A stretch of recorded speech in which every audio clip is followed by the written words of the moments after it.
Guys, I just want to talk about my build. I'm in an Act 2 Cruel right now, and it's going pretty well. So it's a Fire Chronomancer. Okay, let's start with the skills. So, for the skills, you just need Fireball. Um, and if you have Arcane Tempo, Scatter Shot, and Inspiration, you can spam it and your mana doesn't deplete that fast. On the early levels, you can use Solar Orb uh, with like the limit and controlled destruction or whatever you need. And once you have access to flame ability, you should get that as well because that one um, increases your damage by giving them negative fire resistance. Um, then Flame Wall, because Flame Wall and Fireball has a combo. If you read it, projectiles passing through the wall has more fire damage, so it's really good. Um, this build excels in close quarters and with a lot of walls, since the fireball would bounce around, or it will bounce and create more damage. For bosses and like exploration, I like to use Raging Spirits because for more damage. Because most of the boss, you have to dodge a lot of their mechanics without getting hit, without having a time to attack. So the Raging Spirits allows you to drop a firewall or solar orb, and the Raging Spirits will come out and attack the enemy while you're dodging everything. Um, then you can have Skeletal Warrior. So Skeletal Warrior is from the Witch Spirit 3. So what you get for 25 spirit, you get basically a mob that blocks like an attack for you, and it revives like every few seconds when it dies. That is the main core of the skills. In the leveling up phase, let's see. For the leveling up, I would get Firewall, or depends on your equipment. You can try to do some electric or frost, but flame wall is stationary, so you can't really do much with that. I skip Ember Fusillade, so I'm not really sure since I was using the Storm build. But I think you can use Ember, then Solar Orb. So it gets the build really comes online once you get Fireball. Um, for items, what you need is a staff that has fire damage. But the most important point is the level all fire spell skills. And everything else is extra, and spell damage and fire damage, of course. Then for the rings and uh, amulets, just make sure your resistances are up. I wasn't doing this in the beginning; I was dying a lot, and then maximum life.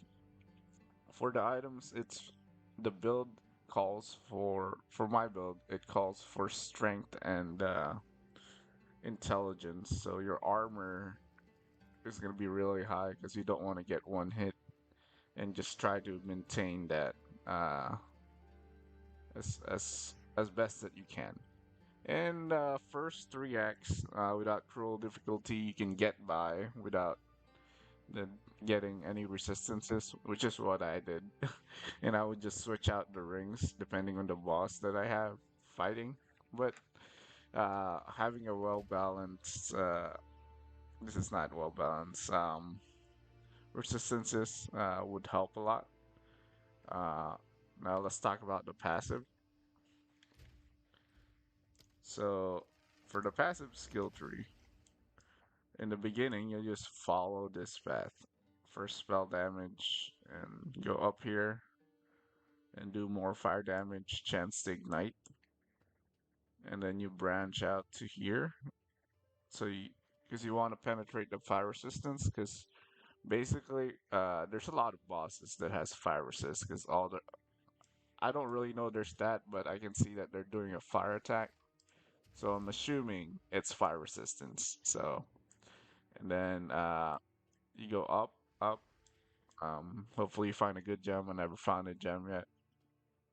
And what you're trying to unlock is this branch right here. Um, if you are trying to prioritize which one is important, uh,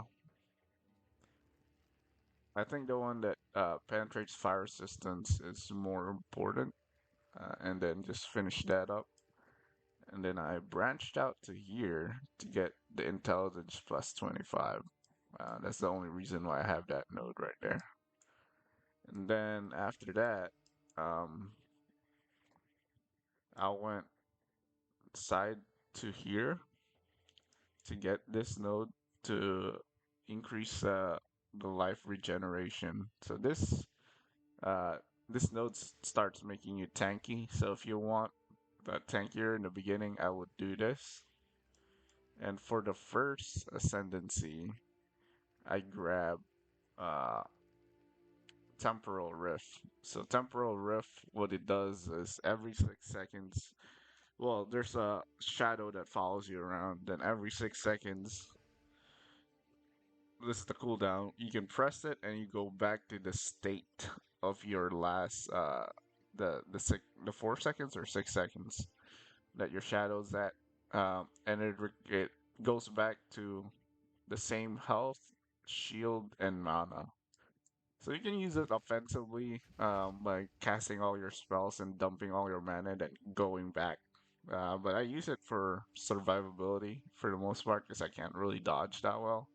Um, so once you do that, um, that's pretty good. Oh, I also got the cast speed because of the so you can cast faster. Trying to get more of those, but I'll see. I'm finishing up this area right here to get more fire damage.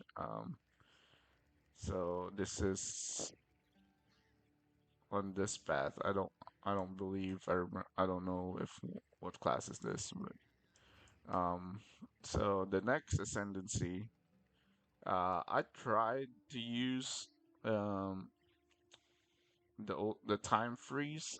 The cooldown is 1 minute, so it freezes like enemies for like 3 seconds, which is not a lot of time if you want to like use all your skills or like do a combo. So I just went and looked what the other available stuff are, and this I saw the circular heartbeat.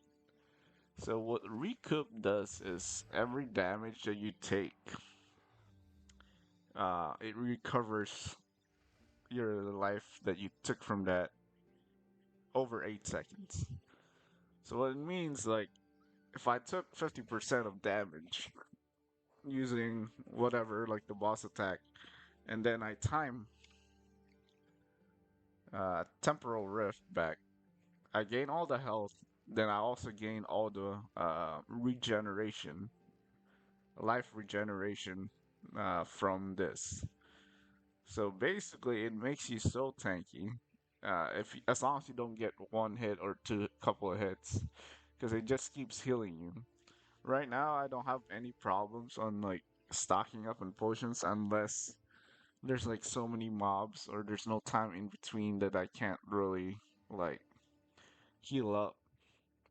Then the other part is, I think what I'm gonna do is do the rapid river instead of getting the other skills.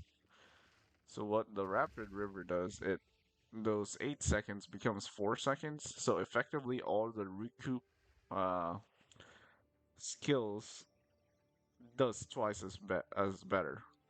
So what that means, if you have 100%, uh, let's just assume we have 100% recoup life as damage, right?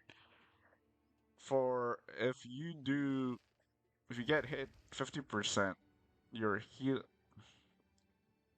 you're healing about like 4% per second of your life, so that's pretty good. But if you get this, um,